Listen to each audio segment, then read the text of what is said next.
Not supposed to be live yet. Okay. Wait, hold on a second. Wait, Mike, can you take that off?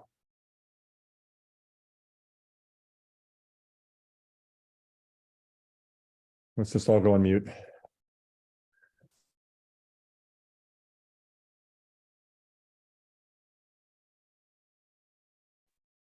Hey, Mike, are you there? Michael. Mike. Hey, Mike. How come the recording started?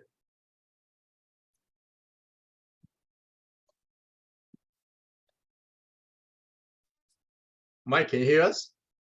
Mike, Oh, I know you can hear us.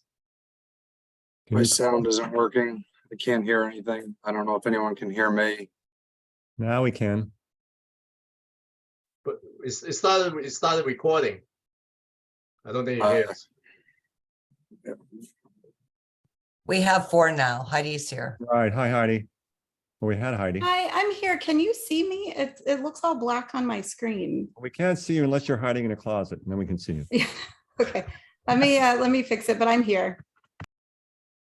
Let me give Greg another minute.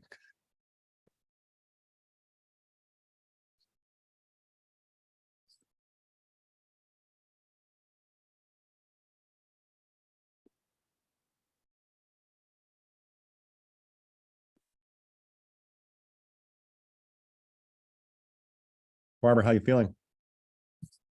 I feel fine. I know I still sound sick, but I sound really more- do I know. feel fine. One of those things where you Yeah. sound worse than you feel. Yeah. Yeah.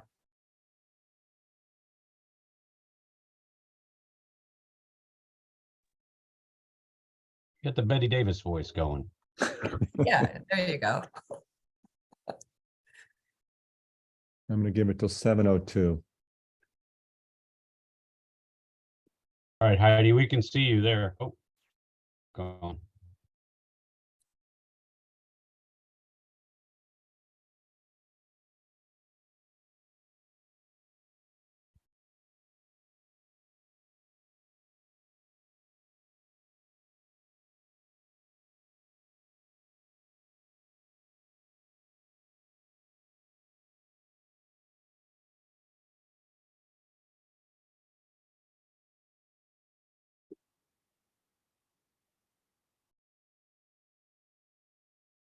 Okay.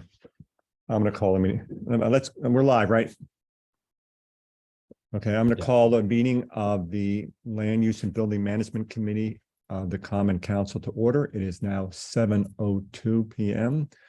With us tonight, we have members of the committee, Barbara Smith, David Hooverman, Heidi Alterman, and myself, Tom Livingston, the chair.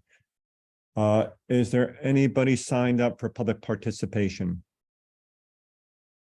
I don't think Mike can hear us. That's the problem here. Can you call him? Dan, can you give him a call? Dan, can you mute yourself? Yep, I can call him. Call him, please.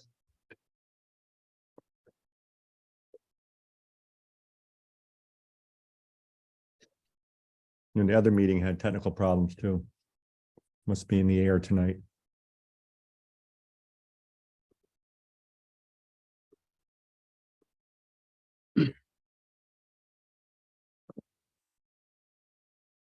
Alan, do you have any way of knowing if there's anybody who wants? No, to I don't. We have I one, can see one some- Diane attendee. Larchella. Diane Larchella has her hand up. Yeah, I don't see that. She's in the attendees. Go to participants at the Participants. bottom and then. Oh, there we go. and then There she is. Oh, there you go. Okay, and before we do that, Mr. Burnett has now joined us. Okay, so if we can allow Ms. Lauricella to speak, are we able to do that? Good evening. Can you hear me? Yep. We can. Go ahead, Diane. All right, thank you. Good evening, all. Glad to see you're feeling better, Barbara. I like that husky voice. Anyway, I later wanted to ask David Uvelman, where the heck did he get those lights on? I think that's so cool. So I'll have to email you. Looks very cool. Anyway, good evening. I just had a quick question about the 10 Tito Court use. I remember in our misadventure with the Ely School, where we purchased 10 Tito Court, there had been reports of rumors and some mention in previous meetings over the year or two that had happened, that the site was contaminated. So I just have two quick questions I hope that could be answered tonight. I think they're important questions. The first is, what is the extent of contamination at 10 Tito Court? What's typical for the kind of use that the last family and business is solvents, gasoline, oil. They may have had buried oil tanks. I have not seen the phase 1 or phase 2 environmental site assessment that probably had been done in order for the city to purchase the parcel. So my question is, what is the extent of contamination today? And I would like, of course, our city to have plans to remove any underground tanks, because those are ticking time bombs. I am in the environmental business, and I have seen this kind of thing become a problem. And of course, we don't want to burden the taxpayers with maintenance and things, contamination that can affect the bottom line. Number two is, why is the city not selling the parcel even back to the original owners? I know that had been contemplated. And third, what is the best and highest use for this land as far as how our city can use it? Is this garage extension the best and highest use? I know Miss Nicole Ayers, when she first was elected, had mentioned the possibility of a community garden, although if it's contaminated soil, it would be above ground, I'm sure. So those are my three questions. What is the extent of contamination? Why are we decided not to sell the land to ease the burden of the taxpayer? And three, is this really the best and highest use that we can find for this parcel? Thanks very much and have a great night. Thank you, Ms. Lauricella. Is there anyone else signed up to speak?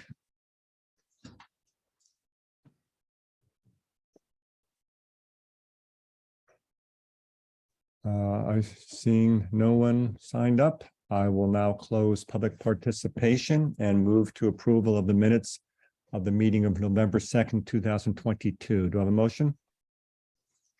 Anyone? Mr. Hooverman, thank you. Are there any comments on the minutes as proposed? Okay, hearing none, I will call for a vote on the minutes. All in favor of the minutes as proposed? Opposed? Abstentions? Ms. Altman abstains. Mr. Burnett, are you abstaining or for? My apologies, I'm for. Okay, so we have Ms. Smith, myself, Mr. Hooverman, and Mr. Burnett for, and Ms. Altman abstains. Okay, thank you. There is no old business. We'll now move on to new business, which is the review of the Recreation and Park Department's request to use 10 Tito Court as their secondary location for a Parks garage. Mr. Stowers, you going to take the lead, or Mr. Hughes? I believe Alan. Yep, Alan can give Alan, you a wanna do brief this, intro. okay. Alan? I really don't have anything to do. I think Ken is going to talk about the Recreation Parks Department's needs. And it happens that since we still own the property and right now it's been vacant since the city acquired it. So I think we should hear from Ken first and establish the need, and so that it's not like we're trying to find use for the building. It's because Parks Department has facilities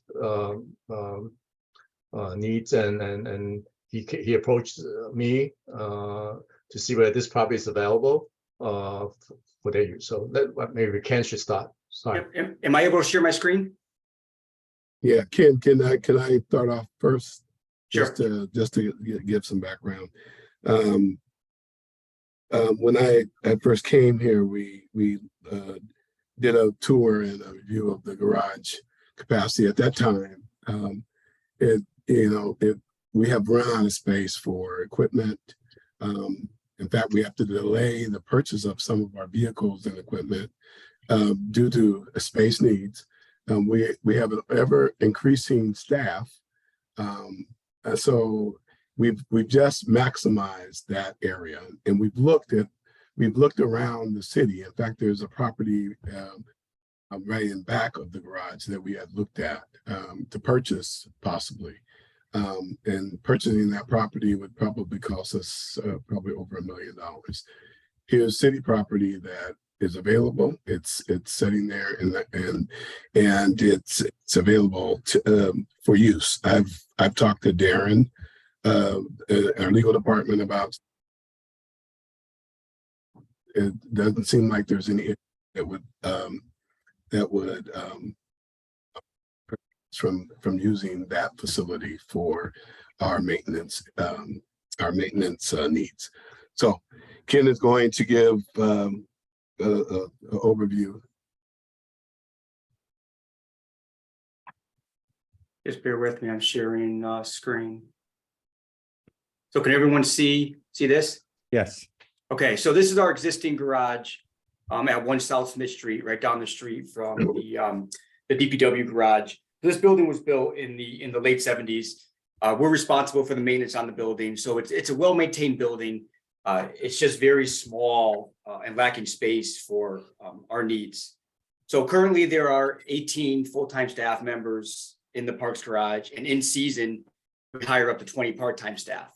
And you can see back here, this is our employee parking lot. So you can see in season, we're 3, 4, sometimes 5 cars deep, which, is not the easiest thing when working with employees. If somebody has to, leave early for whatever reasons, it's like playing a game of Jenga, sliding cars over to get employees out. So the equipment, the way the garage is laid out, there's 2 bay doors. There's one here and one here. So all the equipment is lined up this way in the garage. That's the only way to access that equipment. So the same thing with the employee cars happens with our equipment. Equipment is parked single file. If we were to need a tractor, close to this end of the building, we have to move 4 or 5 or 6 other vehicles out in order to get to that tractor. Currently, as a department, we have a lot of remote storage. I have equipment stored throughout the city. We have storage containers at Oyster Shell, Matthews Park, Cranberry Park, and at City Hall. And then we also use outbuildings at Calf Pasture, Vets, Fodor, and Cranberry. So we have equipment scattered throughout the building, throughout the city. And as you can imagine, that's relatively inefficient. When we have certain tasks that might be on the other side of town, and we have to pick up, equipment, whether it be at Cranberry, Vets, or the beach. So we end up driving mowers and things, all over the city, which is not the most efficient use of labor or equipment. We currently have a carpenter shop that's in the middle of Vets Park. And then we currently have a plumbing shop that's in the basement of the mansion up at Cranberry. And with the approval of our electrician, we're now going to need a home base for our electrician to work out of. So as you can see, we're out of room. I saw this coming about 2 years ago. I've been looking for about 2 years with properties throughout the city. As Robert alluded to, this piece of property right behind us, which caught on fire twice, is currently for sale, just about $1 million. The property needs a lot of work. And as you can see, there's no parking. This is the only parking for that lot right there. So that actually won't even fit, the needs. There's a pretty steep grade change from here to here. So it's not a matter of attaching the 2 properties and using that as one property. Just about probably a year ago, I approached Alan inquiring about Tito Court. At that time, he said it wasn't available for whatever reasons. We were in a meeting, let's call it 2 weeks ago, and Robert and I mentioned again our need for space and how we're looking at the property on Red Oak Street. And then Alan, kind of pulled us aside and said, "Hey, listen, Tito Court might be, a place to now look at." So I was actually happy to hear that. For those of you who haven't seen Tito Court, this right here is 10 Tito Court. The layout is there's 3 bay garage doors existing along this side of the building with plenty of parking and room to maneuver in and out of the garage.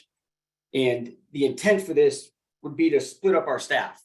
So as Norwalk's a big city. to go from Cranberry Park to Rowayton School, to Rowton School, to, Norwalk High.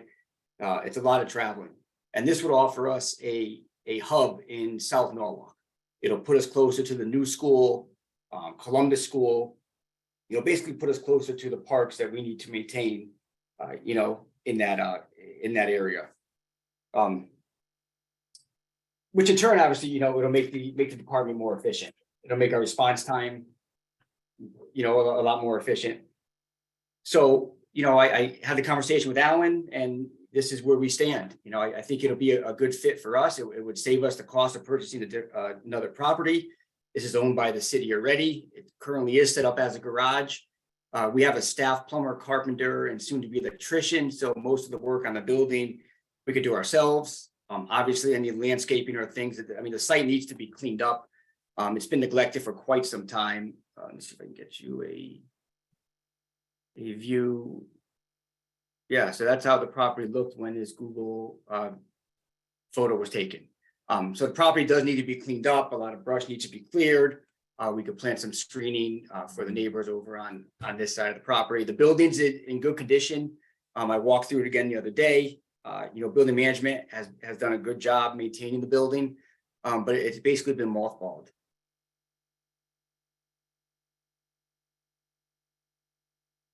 So, Oh, oh, go sorry, ahead. go ahead, Ken. No, go ahead. I was gonna see if Alan wanted to chime in and Well, yeah. This picture is actually before the people were moved out. So this is back a few years ago. So you can see the previous property owners here, the containers and the trucks there.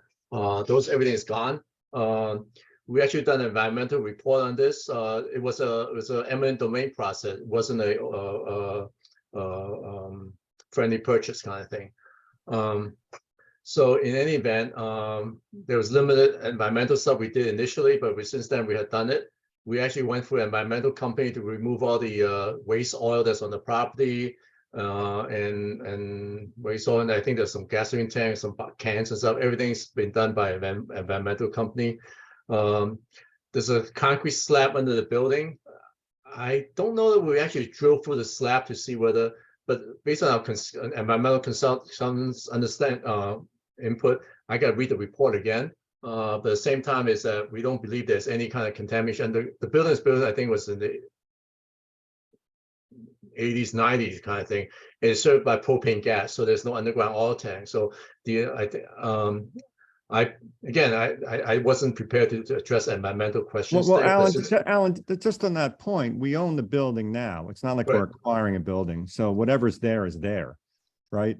Right. I think that the only concern, I think there was a little price tag that we put on in terms of cleaning it up is really within most of the gasolines and oil that was on the property. And the potential there's some oil or gasoline as the parking lot goes, there may be some in the trucks on the property before. So there's potential there's some in the ground under the asphalt, but that's minimum in terms of environmental concerns. Does everybody remember what, that we acquired this property a few years ago in anticipation of building this new South Norwalk School at the Ely site. This property, along with Fort Tito, were required to extend the recreation fields that were going to be built there. We obviously didn't move forward with the school. We own this as well as 4. As Alan and Ken have said, this has been vacant since we acquired it. And we're trying to figure out what we need to do with it. Anyway, Mr. Hooverman. Yeah, thanks, Chairman Livingston. The view I'm looking at right now, Ken, that's off of the Meadow Street extension, correct? correct. If you drive right up Meadow Street Extension, so Hatch and you- Bailey would be down the hill behind you. On the Yeah, right. you can access the building from both sides, right? From Tito Court and from Meadow Street. Is that correct? So up on top where the church is, there is an access on there. And let me see if I can get back to the imagery here. Dave, let me Yeah, ask the hang on. question. Let me ask the question. The building, if you look at the building on the left-hand side where before the shadow line is, it's the limit of the property. If it's a private Right here. owner, they could not access from that side. So the building has 2 levels. The ground level is the garage access from Meadow Street Extension.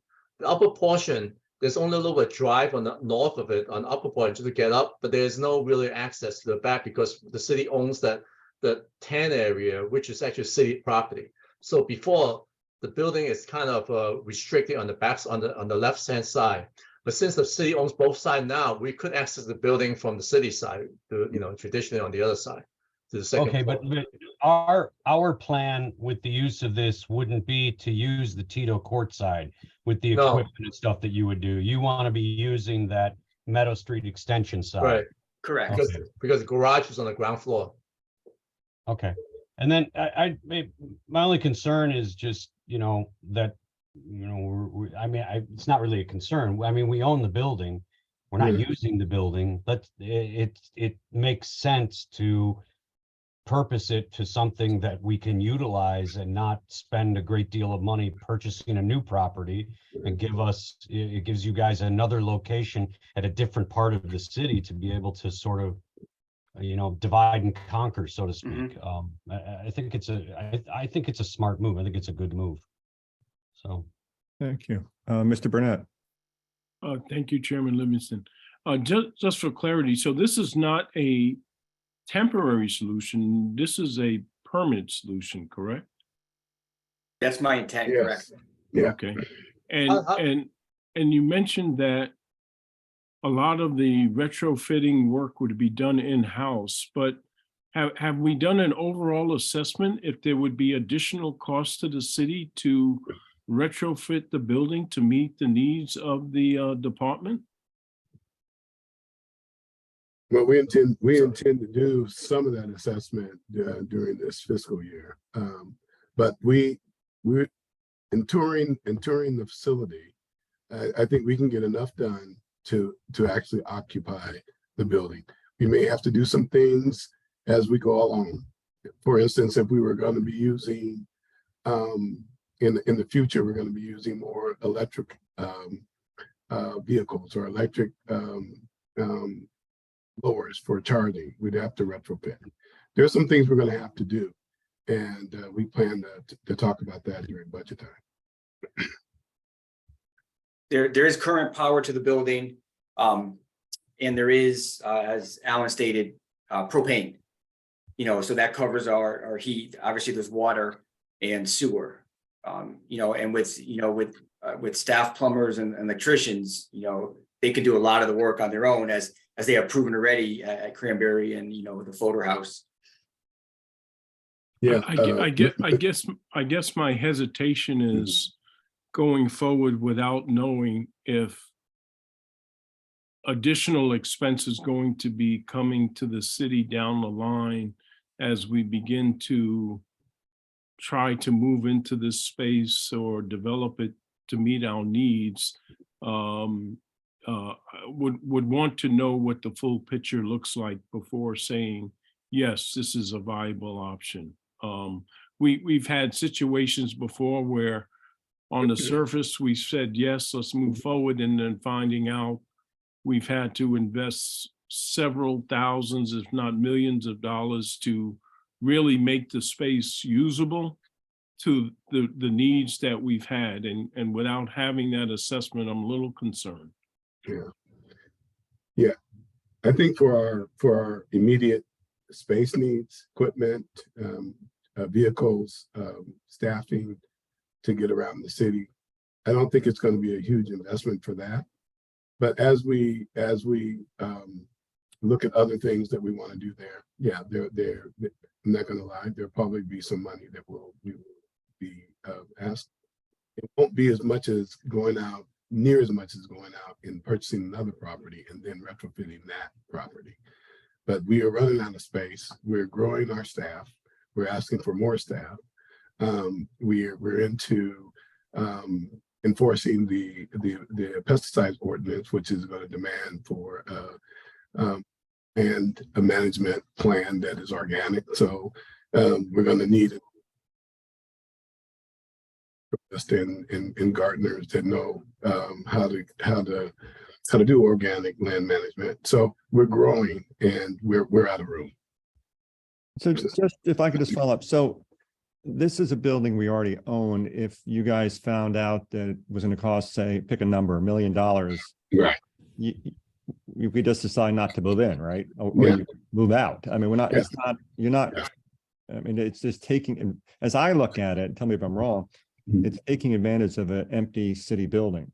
And I think we have to remember that it was a garage, so we're keeping the same use. So the garage bay doors, the mechanic bays, you know, the layout of the building works as it is for us now. So what we would be doing are the upgrades, you know, some paint, building a few walls, stuff that's easy for my staff to do. If we were to change the use, I think that's a different animal. But you know, it's an existing garage, it's gonna be used as an existing garage. And I don't think we plan on changing the use. It'll be a crew headquarters, maintenance, a crew headquarters, and that's what we need, and that's what it would be, and that's what it is. Ms. Smith, Yeah, thanks, Tom. Yeah, I just want to clarify the types of vehicles that will be there. You're talking mowers, small trucks, perhaps, weed whackers, nothing that's going to be a major, none of the bigger trucks are going to be in this. We don't have, garage. DPW has the Yeah. bigger trucks. We don't have Yeah, anything like okay. this. We don't have any Yeah. CDL required trucks. Right, All of right. our trucks are pickups. Hands. They don't require a CDL license, so we won't have any of these Right. types of trucks there because we don't have any in the department. Right. And then, I'm well aware of how cramped you are in that building. I've often wondered how you manage, really. So I definitely see the need, and I think this is a pretty creative use of space that we already own. And I guess what I'm hearing, and correct me if I'm wrong, but it sounds like any investments in the future might be for like an electric charging station or for electric cars or trucks, whatever you happen to be purchasing. Yeah, I don't think there'll be any major costs at this point, and but as we grow, we'll mostly be buying new equipment that will go inside the garage, or things that will go inside the garage. We're not going to rebuild the garage, or there's not going to be any big capital cost. Okay, thanks. Mr. Overman?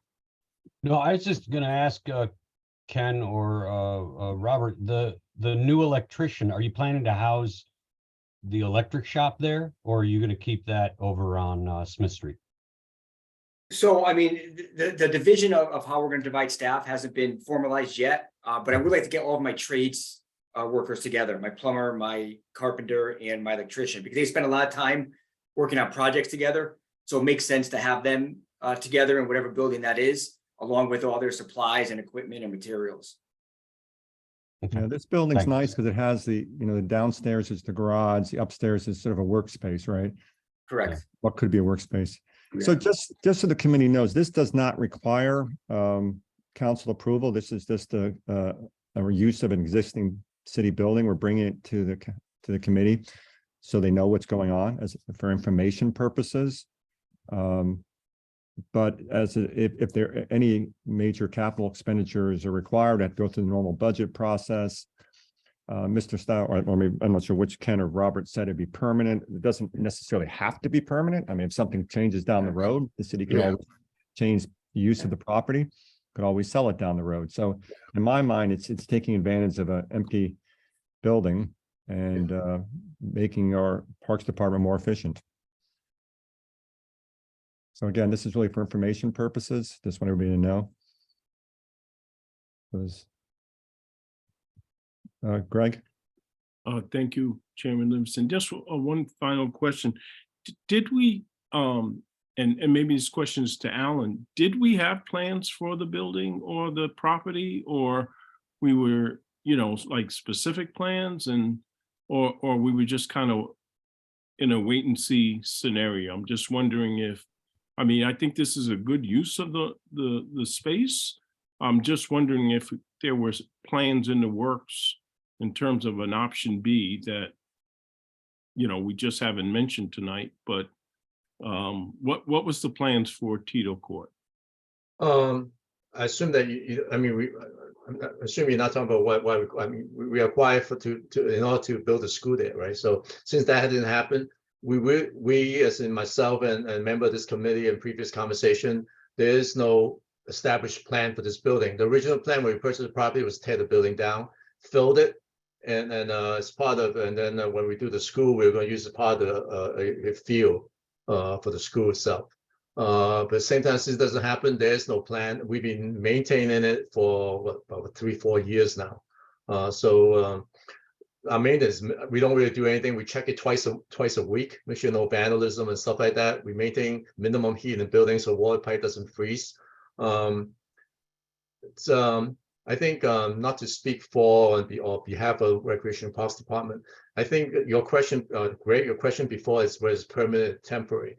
I think that's really related to like I believe there is some capital. Even you do everything in house. There's still like you may buy lumbers and stuff depending on operating budget, whatever it comes out for minor stuff.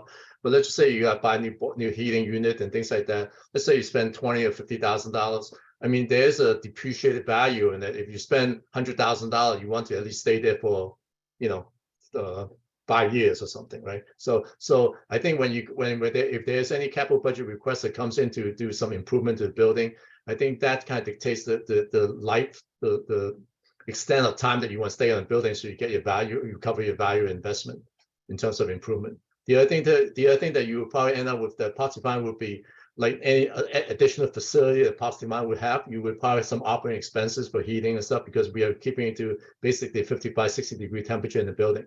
So as you move in there, you probably do more heating and stuff. So you will have utility costs that the city will have to Recreation Park has to put into their budgets. Alan, aren't you going to still do that? Aren't you still going to cover those costs? No, once you take the building, I'm out of here. Yeah, he's out of here. He won't return your calls. The bills don't get paid. Huh? Yeah, again, I think any uses is temporary because city building, you can change anything anytime you want. But in terms of answering, again, I'm repeating myself. In answering Greg's question, is really come down to it's like, I mean, at some point you don't want to spend for discussion, say $100,000 and you move out after a year. So that's not right. So, Absolutely. but I think there are going to be some requests. I don't know, never talked to these guys about it, but I assume that you have to do something, maybe add more heating system on the second floor and the first floor, whatever it is.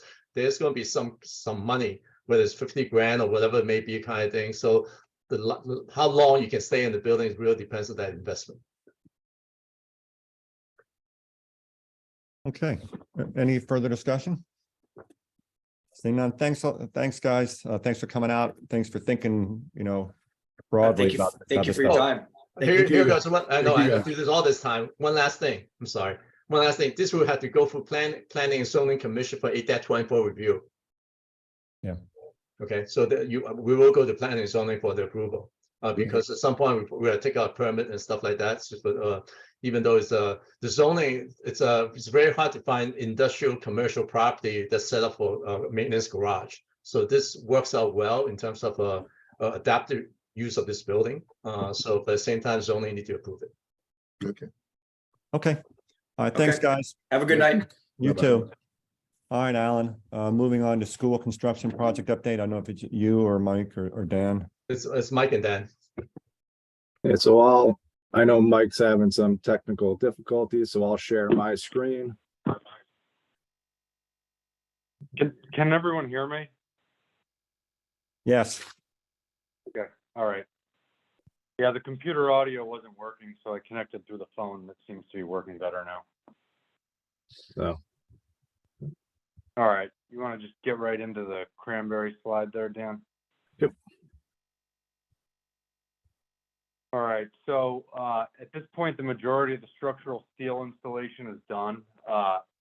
The steel contractor is still on site, welding various angles and doing miscellaneous pieces of steel in the building. The second floor concrete slab has been poured. That's a slab on deck. Vapor barrier is being installed on the roof of the building right now to get the roof watertight. In areas where the vapor barrier has been installed that are watertight, the MEP roughing has begun. The plumbers are on site installing waste piping at this point. If you walk around the site, that they're installing all the hangers for the HVAC, ductwork, and some of those hangers have even begun to be installed on the second floor. The masonry is well underway. They have quite a staff on site. It's actually impressive how quickly that work is happening. A lot of the north stairwell is actually complete, and they've actually started to install the metal stairs in there, and exterior sheathing installation has also begun. I know at last month's meeting, we had told you folks that we were going to be bringing the furniture and technology package for the building to you for your approval. That the package did need to be go out for rebid, and we're looking to get bids back on December 14th. And after we analyze those bids, we plan on bringing recommendations for approval at your January meeting. So why did it go out for rebid? A couple of the packages were not complete and from some of the bidders, so we didn't have full coverage on the entire package. And the way that these vendors operate, some of them are the representatives for some of the furniture suppliers. So we felt that in discussion with the whole team, we felt that putting it back out to rebid would gain us more favorable pricing for the city. Okay, thank you. The next slide is just some photos. The one on the left is taken from the northwest corner of the building. So basically, as you drive into the school, as far to the back of the property as possible off of Noah Lot Lane, that's the metal, the sheathing for the exterior of the building being installed. And then the photo to your right is taken from the first floor, and you can see the plumbing waste piping installed, and all the hangers that are being installed. The coiled up wires will actually eventually support ductwork that will be going into the building. And then to the upper right of the photo, electrical conduits also being installed.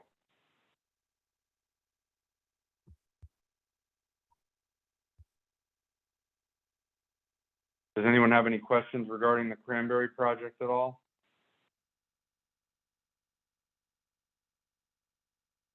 All right, Dan. All right, jumping into Norwalk High School. The project team submitted a special permit application to Planning and Zoning on November 23rd. And based on the requirements of that permit, a notification letter was sent out to all of the neighbors and abutters to the property. And speaking to P&Z, we anticipate that will be added to the agenda for public hearing in the month of January. Also, as a continued effort to communicate with the administration and the staff at the high school, the architect spent 2 full days at the school reviewing the latest design. And that included the school administrators as well as representatives from each of the departments. That feedback is being evaluated by the team, incorporating what makes sense for the design and what's within the budget as we move forward. And we're nearing the end of the design development phase of the project. That's part of why we wanted to get one last pass with the Norwalk High School staff. We're planning to have those documents completed by December 16th. At that time, the construction manager will review the documents, prepare an updated cost estimate for the project, and that lines us up for our meeting with the OSCGR on January 25th, where we'll review the design development documents, our estimate, as well as other documents that they require as part of the review process.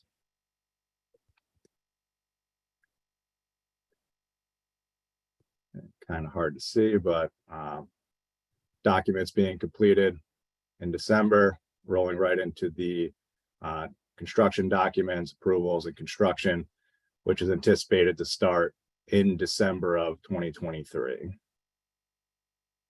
Any Norwalk High School questions before we jump into South Norwalk? Okay. South Norwalk, as you know, we submitted the grant application in June and there was kind of radio silence there. In the past month, we did get a request from OSCGR regarding some supplemental information that they were looking for. We responded to that and they confirmed that the submitted information was complete in their eyes and it appears they are moving forward with that grant application so that we should see that on the priority list at the end of this year. The project team is meeting weekly. We have OAC meetings with the owner, architect, and contractor. We discussed in the previous meetings bringing on Newfield. They are in those meetings, helping us coordinate and beginning to understand the project. Also, on November 1st, we established a programming meeting weekly where we bring in different Board of Education staff, whether that's general education, special education, physical education, art, and all the different disciplines that will make up the new South Norwalk School. So we're meeting those meetings with different members of the Board of Ed staff are scheduled through December 20th,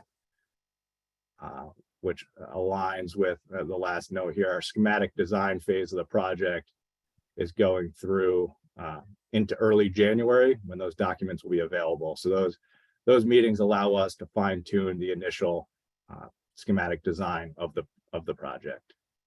And just a note here, we do have our first community outreach event planned for December 8th. That's tomorrow from 6 to 7 at 46 Concord Street.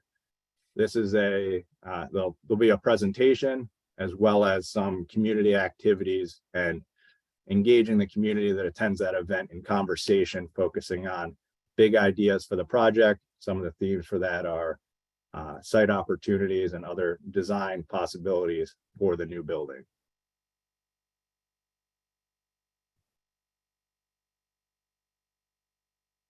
And the snapshot of the schedule for South Norwalk. Are there any questions on the South Norwalk project? In summary, I just want to add one other thing is that we have I have authorized the preparation a school construction website working with the city side as well as Board of Ed. The site is going to be hosted by Board of Ed, Board of Education in the future, but it's intended to develop a website so we can put all like projects such as Cranberry and all high school and South Norwalk schools onto the website so that the public have access to information. So whatever the latest design drawings and places for them to comment and stuff like that. So that is part of our method to outreach to the community. So it's being worked on right now, and it's probably takes us about a month to 6 weeks to put it together. I know that the city and the Board of Education are both looking to upgrade our own websites, but I think that's one of the reasons why this is being developed separately and will be linked to those websites. So that we're trying to do the graphic to correspond to the Board of Ed graphics and stuff like that. So we are conscious of all the intricacy regarding how this separate website versus a Board of Ed website and things like that. So I think this would be very helpful to the community. Yeah, I think that's a great information vehicle for the community. And this outreach program that we're having tomorrow night, there's 2 more meetings after that. So our plan is for 3 outreach meetings. We also have the building advisory committee set up, and we have one meeting so far, and we have not scheduled the next one. So I think after the first one, maybe potential second one, and when we have some design concept that will come up, then we will engage the building advisory committee again at that point. All right, thanks. Okay, is that it on that? Yes. Okay, any questions on school construction? Okay, before we just end, I just want to, Barbara just mentioned a technical correction we didn't make on the minutes, which has to do with in the other category, and it lists Miss Loricella as a other participant, when she's really a member of the public, so we just need to delete her name there. Unless there's any objection, we'll just ask you to do that, Alan. No. Okay.